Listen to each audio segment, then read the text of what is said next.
Good morning.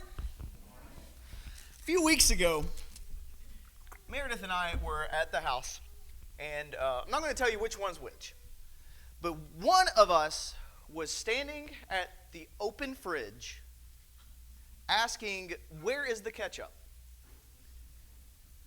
The other person said, "It's right in front of your face."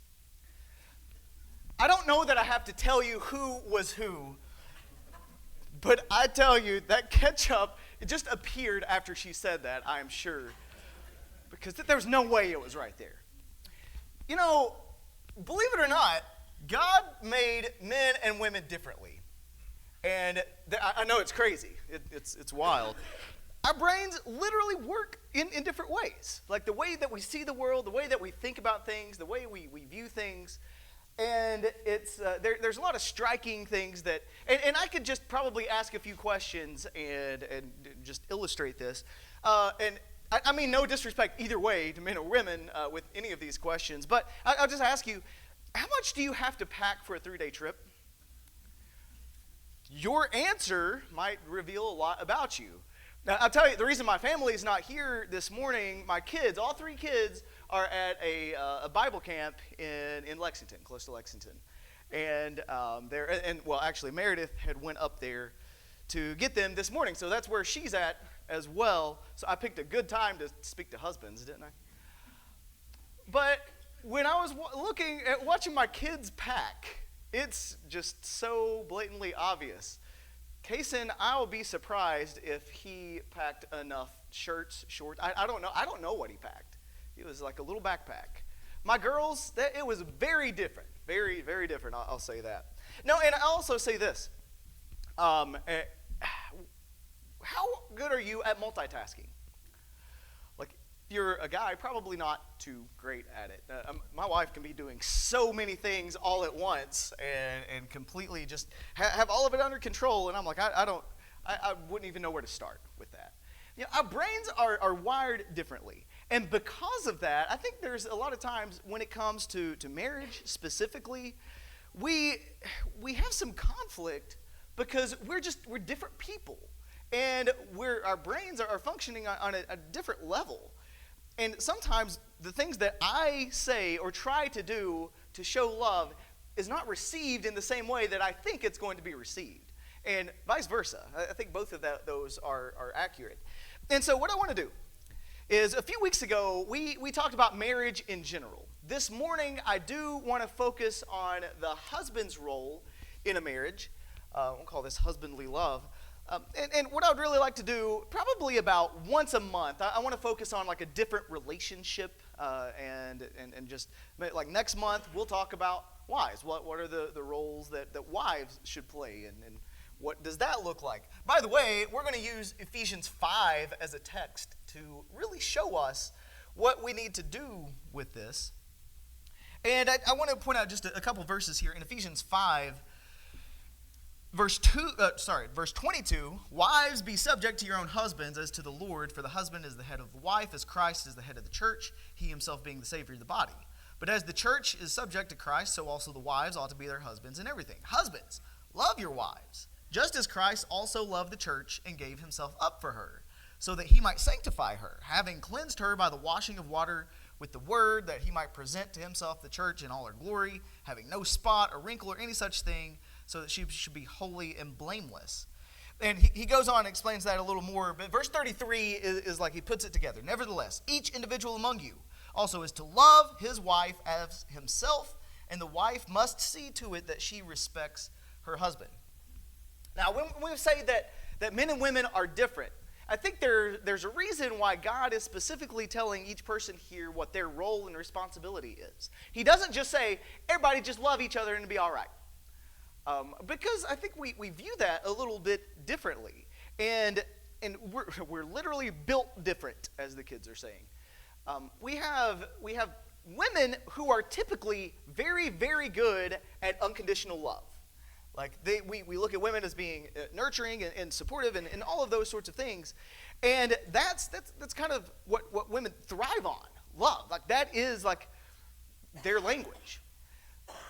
Husbands, men, a lot of times are more respect oriented, And that you could look at so many different examples to show this and showcase this. But I think this tells us a little bit about like our needs. Women, a lot of times, need to feel that love, and husbands need to understand that's how you need to be speaking with them. And husbands need to feel that respect. Women are better at giving love, and so there's some disconnects there sometimes that I think would be helpful to talk through and to figure out how to make this better with each other. Now, I know already there's a bunch of you who have already tuned me out because it's like you're speaking to husbands. That means that I don't have to listen. Well, okay, here's the thing. There's several different groups that you might be in so many different places in life right now. So if you are a husband or may potentially be a husband in the future, this lesson is for you to know what you need to do. And this is, hopefully we can look at the Bible and see some things. How do husbands show love to their wives? If you are a wife or may potentially be a wife in the future, I don't want you to be listening and saying, I hope that guy's listening. You got that right. No, like, what you need to do is focus, and some of this might be helpful to see, why is it that my husband has such a hard time with showing me love? Like, just do it. Well, we'll get into some of that. So hopefully that'll help us to have a little bit more understanding.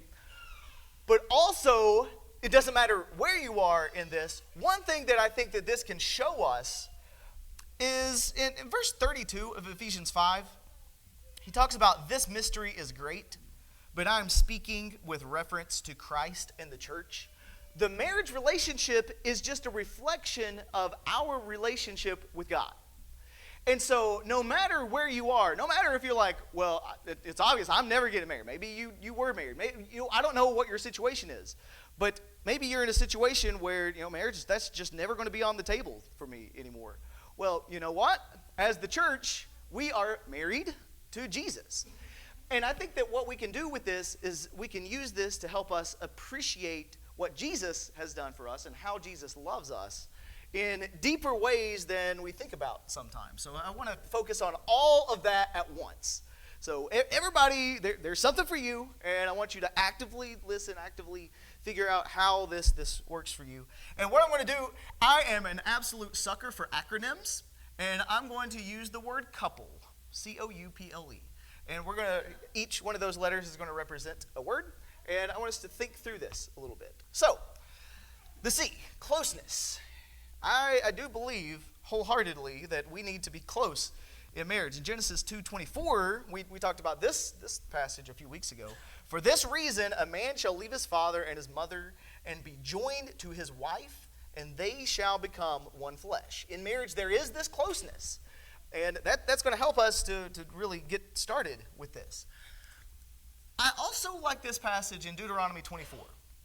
It's not one that we talk about a whole lot, but in Deuteronomy 24:5, here's what it says. When a man takes a new wife, he shall not go out with the army, nor be charged with any duty.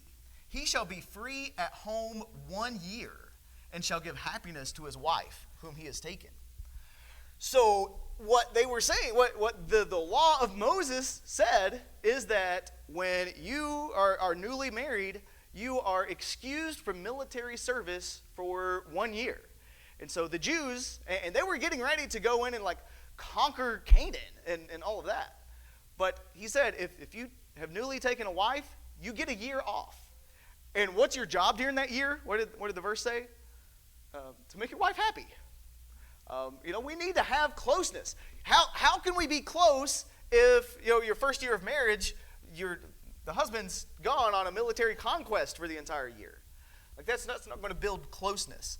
And so that was baked into this law that we have closeness, and we're able to do that. One way that wives feel love, and you can correct me on this if I'm wrong, but a lot of times when you're emotionally and even physically close, there has to be a closeness in order for that relationship to work. We need some face-to-face connection, need some time together with each other. Just sitting there, talking, holding hands, whatever, sitting together, just being close, that helps to build relationships a little bit. And I do want to say at this point, we also need that same closeness with Jesus. But Jesus, that's right, he is close to us. And so we look at our relationship with Jesus, and he wants to be close to us. Why do you think he wants us to pray all the time and to read our Bibles? We want to be close to Jesus, and he shows us that closeness in how he approaches us as well. So I think closeness is a big deal. This is closely related to openness. We need to be open with each other. Colossians 3:19 gives husbands a warning about what can happen sometimes. Husbands, love your wives, and do not be embittered against them. What does it mean to be embittered? I mean, it's just like, I'm trying to make these connections, and I'm trying to relate, and trying to reach out, and trying to communicate, and it's just like, it's not working, and she's just not receiving it. And so I'm just going to get mad because I'm trying to show love, but it's not working, so I'm just going to be embittered. I'm just going to have a bad attitude about it. One reason why this happens is because of the way our brains work. Our brains literally are wired differently, and we look and approach things different. I don't know if you've ever heard this, but men's brains are like boxes. Like, it's very compartmentalized. So we have if I'm thinking about something, I'm thinking about that thing and that thing only. Now, if I want to think about something else, I have to put that box up so I can go and get the other box to think about that. And this really confuses women, I think. Men typically do have a box that's labeled nothing, the nothing box. There have been times where Meredith will ask me, she's like, what are you thinking about right now? And I'm like, nothing. She's like, what do you mean nothing? You can't be thinking about nothing. I'm like, no, there's nothing there. And I'm really good at that. But that we are so compartmentalized. We are not good at multitasking, not good at connecting dots a lot of times and putting things together. It's like I'm focused on this, I'm thinking about this, and I'm not even aware of what's going on around me. How many times have I just, the house is going wild and everybody's loud and crazy, and Meredith is like, do you hear the kids? No, I don't. Because I'm compartmentalized. I'm focused in on that. And that's obviously, I need to understand that about myself, and I need to back up and try to understand things a little differently. Now, the way the female brain works, usually it's like a spider web, and I don't mean it in a bad way. Have you ever seen the spider web? How all of the threads are connected? Like it's one goes to here, to here, to here. We could be having a conversation, and then out of nowhere, Meredith will say something or ask a question, and I'm like, where did that come from? That was nothing like what we were talking about. And she was like, no, but this reminded me of this, which reminded me of this, and then this person said this the other day, so I was thinking about this, and then that connected the dots to this. So here's why I asked it. It's like, man, you lost me. And we have to understand that about each other. We have different approaches of things. And this is also why I think that people describe women as being emotionally responsive. Like they're much more in tune with emotions and much more likely to, if there's some kind of emotional feeling, that is going to impact other areas of life too. One event doesn't just occupy one space in your life. It's usually like all of your life. And there's some things to say about that. And again, I'm not saying that either one of these is bad. Both of them can be annoying to the other person at times, but this is the way God made us. He designed us this way. And there are times when it's good that you could block out everything and focus on one thing. There are times when we need to be in tune with emotions and understand, especially with empathy, like where other people are coming from. We need some sensitivity. We need that sort of thing. And so both of these are necessary, and we need them. But my goodness, sometimes it's hard when you're a couple trying to work this out because we are so different. So to the guys, I will say what we have to do, you have to share your feelings. And this is not easy, and it makes us not very vulnerable. Sometimes if your wife asks you, how was your day, they actually want to know how your day was, instead of just saying, oh, it's fine. Yeah, now, sometimes they want a little bit more. And so being open, being able to share, and just the communication. So usually when people are dating, you're very open because you want to attract and draw them in. And it's just after a while, you lose that. And it's like, well, I have the same answer as when you asked yesterday. It's like, well, yeah, but I want to continue to build those connections. And I want to make that something that's real. And so she needs that, and men need to do better about that as well. And you'll even notice this sometimes. Men like to, I don't know if everybody's this way, but sometimes we like to just stonewall or just be silent. It's like I'm not in touch with my feelings, and so I'm just not going to even think about my feelings at all. I don't want to talk about those. That's weird. But she needs you to communicate. She needs you to be open and needs you to not withdraw.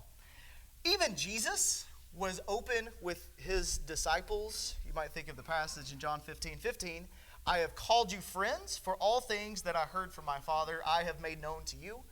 There's just this intimate level of openness that Jesus has with us. We know that Jesus never holds anything back. He always provides everything we need, and he shares that with us. And so that is really comforting as well.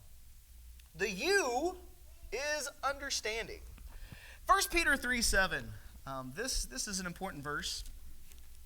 I'm going to use this a couple times today. But 1 Peter 3:7, you husbands in the same way, live with your wives in an understanding way, as with someone weaker, since she is a woman, and show her honor as a fellow heir of the grace of life, so that your prayers will not be hindered.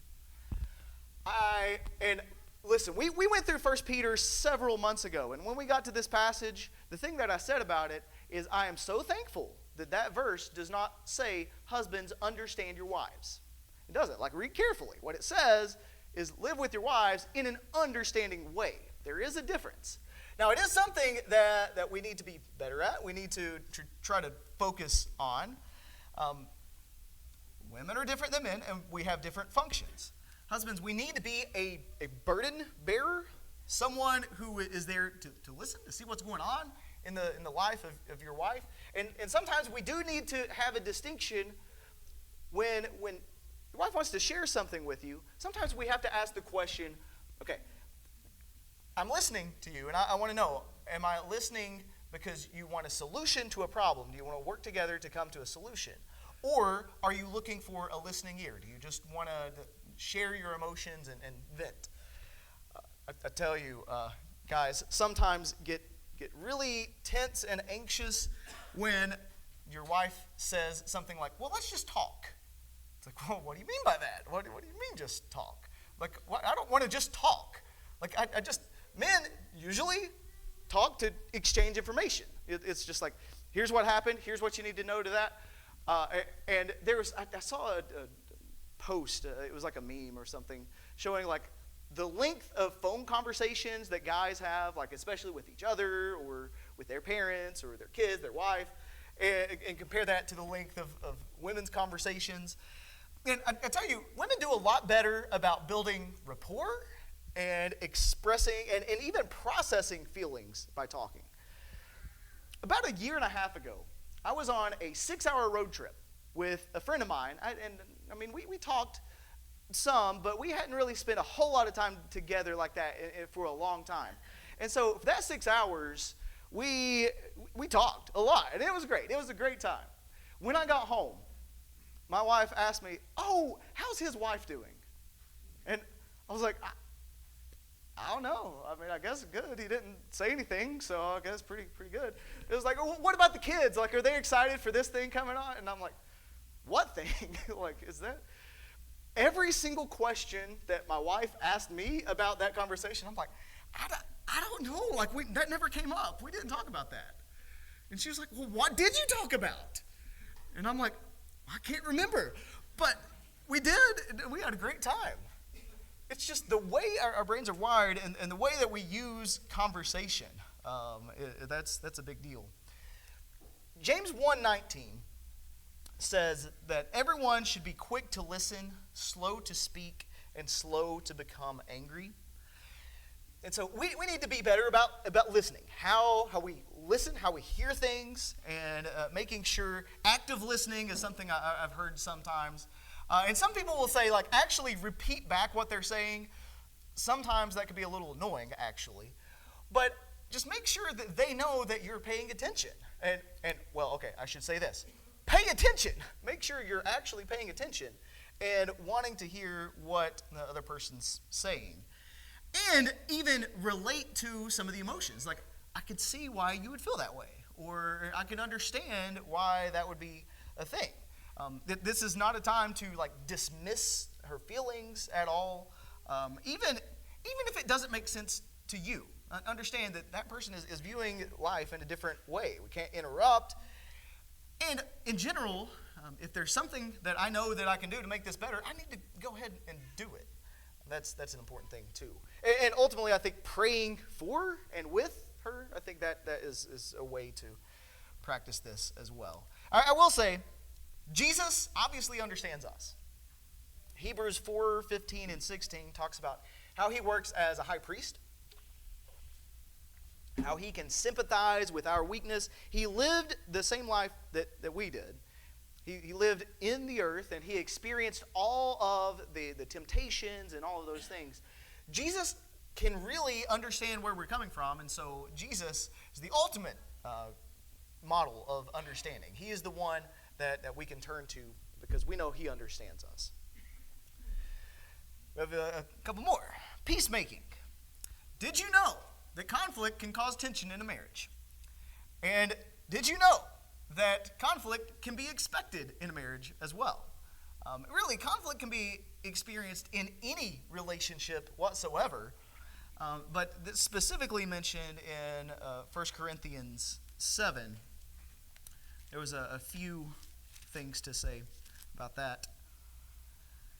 And some of this is talking about a specific event that was happening that was making it difficult for people who were married there in Corinth. But in 1 Corinthians 7:28, if you marry, you have not sinned. If a virgin marries, she has not sinned. Yet such will have trouble in this life, and I'm trying to spare you. Verses 32 through 34, but I want you to be free from concern. One who is unmarried is concerned about the things of the Lord, how he may please the Lord. But one who is married is concerned about the things of the world, how he may please his wife. And his interests are divided. The woman who is unmarried and the virgin is concerned about the things of the Lord, that she may be holy both in body and spirit. But one who is married is concerned about the things of the world, how she may please her husband. And we have conflict to some degree in marriage, just because the simple fact that you're coming together and you're trying to operate with another human being. Conflict is going to arise in every situation, every relationship that you have.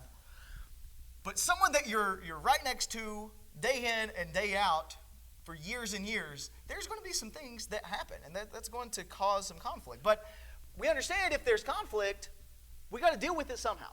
And there's typically two ways that we deal with it. Either we deal with it and do something about it, or we just kind of let it fester and grow into an even greater conflict, and even bigger. And that's obviously not what needs to happen. I like how God says it here in Isaiah 54, verse 6. Isaiah 54, verse 6, for the Lord has called you like a wife forsaken and grieved in spirit, even like a wife of one's youth when she is rejected, says your God. And so God was making an analogy there, but I think the basic part of this is true, that you have someone, a wife who is forsaken, she's grieved in spirit when she's rejected. And this, as a husband, you obviously want to avoid that. That's not what you want to do with your wife. And so like I said before, don't just stonewall. Don't just go silent. Because a lot of the times, and I know I've been so guilty of this. It's just, I know there's a conflict, I know there's an issue, but I'm just like, well, can we just drop it? I just want to keep moving. I just want to move on. Just don't want to think about it anymore. And there I am putting those things back in my box. Remember my boxes? Like I'm just putting that in a box, and it's like, okay, put it there, and I'm never going to think about it again, and it's going to be okay. That isn't really helpful because that's not how her brain works.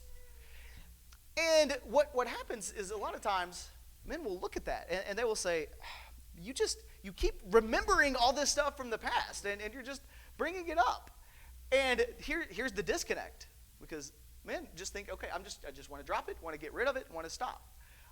And women, that's like, but it's still there. It's like it's not resolved. Like we never did get through this completely. And so that really affects the way that you think about things. So what can we do about this? Well, we can, one, as men, understand, have to apologize. Because, when two people are fighting, it's usually because both of them are fighting. And you have, there's some level of something that we all don't handle things exactly perfect. And so we need to definitely apologize for our part in any kind of thing, any kind of conflict that's going on. And we're not just like trying to like fish out an apology for, it's like, well, I'm sorry for my part of this. Like that's, no, like you need to be like sincerely apologetic. Like I'm sorry, I shouldn't have done that. That was terrible. I need to do better about this. Usually this is the way to seek unity. It's much more important to be unified than to think that you have to be right all the time. Remember what Proverbs 15:1 says? A gentle answer turns away wrath, but a harsh word stirs up anger. This is probably more true in marriages than most other relationships that you have. So a gentle answer goes a long way. And sometimes what happens is we're just like, man, we're just so used to each other, we can talk to each other however we want. Can you? Like, maybe you think that it's okay, but really, I think we should listen to what Proverbs has to say about that. And ultimately, think about this. Peacemaking, Jesus is the Prince of Peace. He's the one that provides peace. He is the one that has allowed us to have this peace with him, to have that relationship with God. He calls us to be peacemakers. Matthew 5:9, blessed are the peacemakers. And you might even think about Romans 12:18. If it's possible, as much as it depends on you, live at peace with all men. And don't you think that also applies in your own house? Trying to make peace. Not just ignore things, but actually make peace about this. Loyalty, that's the L. There were several times when we were first married where Meredith would ask this question. I would do something, and a lot of times it was something dumb. And she would be like, do you not love me? And first of all, I had no idea how to answer that question. I was like, yes, I do not, wait, hold on. No, I do not, wait. I eventually learned that the right answer was, of course I love you, because that's how to make that right. Double negatives are never my strength. But what's happening there is a lot of times we need to know that the other person's committed. And even if there's, so far in our marriage, we've been through this so many times. Like, I said it once, isn't it good enough? Like, hey, I said I love you on our wedding day. Do you think I have to keep repeating it every single day? It's like, yeah, you do, by the way. And so one of the greatest needs of a wife is safety, security, and just knowing that she is secure in that relationship. And that's why you hear those questions. Do you still love me? Would you still love me if my arm fell off? Or you hear all of those things. And I tell you, men, sometimes your response to that, what comes to my head first is some kind of sarcastic joke. It's like, well, I guess we made it this far, might as well. Do you think that's what your wife needs to hear in that moment? That's probably not. She might chuckle or she might not. But we need to make sure we're proving the loyalty by the things that we're saying, the things that we're doing. And there's a whole lot of areas that are covered with that. And I tell you, man, we really need to pay attention to all of these. Job 31:1 is a really important verse. It says, I have made a covenant with my eyes. How then could I gaze at a virgin? And so part of this, being loyal to your wife, means being loyal even with your eyes. Just making sure that she knows you're the only woman that I'm looking at. You're the only one that I want to see. And if we're unfaithful in just even our eyes, what's happening with our eyes, what we're looking at, who we're looking at, that's not loyalty. And we need to be loyal in all ways. Malachi chapter 2 has some interesting things to say. Malachi is the last book of the Old Testament, right before Matthew. Malachi 2, verses 14 and 15. Yet you say, for what reason? Because the Lord has been a witness between you and the wife of your youth, against whom you have dealt treacherously, though she is your companion and your wife by covenant. But not one has done so who has a remnant of the Spirit. And what did that one do while he was speaking to godly offspring? Take heed to your spirit. Let no one deal treacherously against the wife of your youth. It's important to understand that as a husband's job is to provide for, to care for your wife. And that comes to like outside things trying to influence her or whatever. But it also within the marriage, it's me too. It's you. It's us. And we got to make sure nobody's dealing treacherously with our wives, especially us, and especially how we're showing loyalty. And I'm going to put these up here, and there's going to be a lot of them, and you're not going to have time to write all of them, and I apologize for that. But if you want to copy this later, you can do it. If you want to like take a picture of it after it's all up there, I'll tell you when it's all up there. But here's just some things to think about that might help as we're like self-evaluating. Am I loyal? Am I proving loyalty? So here's some ways. Let her know that she's safe with you. You can say that. You can prove that. Speak highly of her to others instead of like making jokes and the ball and chain and all that. Like if you're speaking highly in front of other people like that, that's going to help show loyalty. Be involved with things important to her. And so there's a lot of things that you can do. Help her make decisions, especially about children. Don't just say, well, that's your job. Just you go ahead and you take care of all that. Don't criticize her in front of the children, especially, but also others. Like that should never, ever be a thing that happens. Don't look lustfully at other women in any context, anytime, ever. Make her a priority. Let her know that she's important to you and that you want to spend time with her. Even saying things to the kids like, don't speak to your mother like that. Just showing that you were on the same page as her, especially with like child rearing and all that. Call or text and let her know your plans. I tell you, I was really bad at that. That's all of them if you want to get a picture of that. But I can get that to you at some other point as well. But it's important for them to understand that you care and you want them to know what's going on. I tell you, I failed at that so many times, and it's just something that it just takes a little text or just a little call. Hey, I'm going to be 30 minutes late. I'm going to be 3 hours late. Hey, hey, my dad made dinner. I'm going to stop and eat with him before I come home. I tell you, I made so many mistakes with that, especially early on. It was like, well, there's all this food, and I get home, and then she's like, I made this food for you. I was like, oh, it's okay, I already ate. That was not good. And ultimately, I think you know that Jesus showed his loyalty to us, and he proved that because he died for us. That's the ultimate level of loyalty. Jesus was loyal, and he did everything. He could have called 12 legions of angels to get him down from the cross, but he still went through all of that because he was loyal to us, and he wanted to provide us salvation. Now, there's one more thing I want to talk about, esteem. Back in Ephesians 5, verse 29, this was in what we had read before. Ephesians 5:29. No one has ever hated his own flesh, but nourishes and cherishes it, just as Christ also does the church. So we understand Christ cherishes us. We need to cherish each other and cherish our wives. Wives need respect too.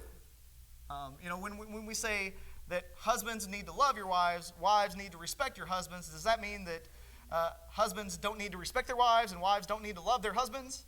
Like, well, no, we still need those things. And he's very clear on that. The passage in Proverbs 31. Now, do you remember what Proverbs 31 is about? Like, the worthy woman. The one who is just, they write about her, they sing about her, and they do all kinds of things because this woman is just like, no one can compare to this woman. And even in, towards the end of this, verse 28, talking about what her children say about her and what her husband says. Proverbs 31, 28 and 29. Her children rise up and bless her. Her husband also, and he praises her, saying, many daughters have done nobly, but you excel them all. I mean, there's this praise, and you can tell she's highly esteemed. You might even think about 1 Peter 3:7. This is the one that we read just a minute ago. But in 1 Peter 3:7, he says something similar to that as well. The last half of the verse, you show her honor as a fellow heir of the grace of life so that your prayers will not be hindered. And so we're showing honor. We're showing love, yes. We're treasuring her. She needs to know that she's on your mind and that you're thinking about her. You value her, you treasure her. And the way that we do that is just being thoughtful in general. One, just reassure that if she opens up about some like insecurities, this like I don't know if I'm doing a good job at this, or I feel so inadequate at this. Sometimes it's just like, hey, I couldn't do that. Like you're doing a much better job than I could ever think about doing, and just let her know that you see what she's doing, and you appreciate that. Now there's all kinds of like little things, and depends on the person that what would be most helpful. But just doing things to show her that you're thinking about her. Some people are really big into gifts, and I'm not saying like expensive gifts, but just like little things to say, I thought about you today, and I picked up this, this drink from Wendy's, or from, that could be a thing. Or it's like, here's a card I wrote, or just send a little encouraging message or something. Or even like activities. What does she like to do? Spend some time with her. If you have never heard of the 5 love languages, you can go online and do a quiz to see what your love language is. And that's very revealing, and that tells you a lot about how you give love, how you receive love, and it's really cool to see you compared to your spouse. You might be interpreting that so differently, and so I would encourage you to do that. And not just for marriage relationships, but for people in general. And I hope, once again, like all of this, I hope that this can help us with relationships with people, that we can understand where people are coming from and why people view things so differently. And why do we have these different thoughts and ideas? Well, it's because we are different, and we all look at things in a different way. Jesus highly esteemed us. And you think about what he did. Jesus, in a way, submitted to us. He submitted to just this life. He didn't have a whole lot, life of poverty, but also getting beaten. He got tortured. He was killed for us in order to save us. There's no higher level of esteem than that. Jesus proved his love in what he was doing because of that. And so we see Jesus, again, he is the ultimate example of love. He's the ultimate example of husbandly love. And I hope that we can appreciate what he did. We can appreciate everything that we see from him. And we can use that as fuel of how do we do these things? How do we show love? Husbands, to your wife. How do we show love to each other in general? It's important how we treat others. But regardless of all of this, what I really want to focus on now, and what we have time for right now in our lesson is just thinking about the love that Christ showed me. Christ paid the ultimate price so that you can have a relationship with him. If you don't have a relationship this morning, if you are lost, you've never named him as Lord by believing him, repenting of your sins, confessing him as Lord, being baptized, we're ready to assist you in doing that. We want you to be one of his. We want you to have that relationship with him. Now, if you've already done that and you are a Christian and you know that you haven't been showing Jesus the same love that he's shown you, we have time right now. We need to make that better. And maybe that's just, you need to pray on your own. Maybe it's you need to confess something. You need the prayers of the congregation. You need something to get you going in the right track. Whatever you need, whatever that we can do to assist you in obeying the Lord, please come as we stand and sing.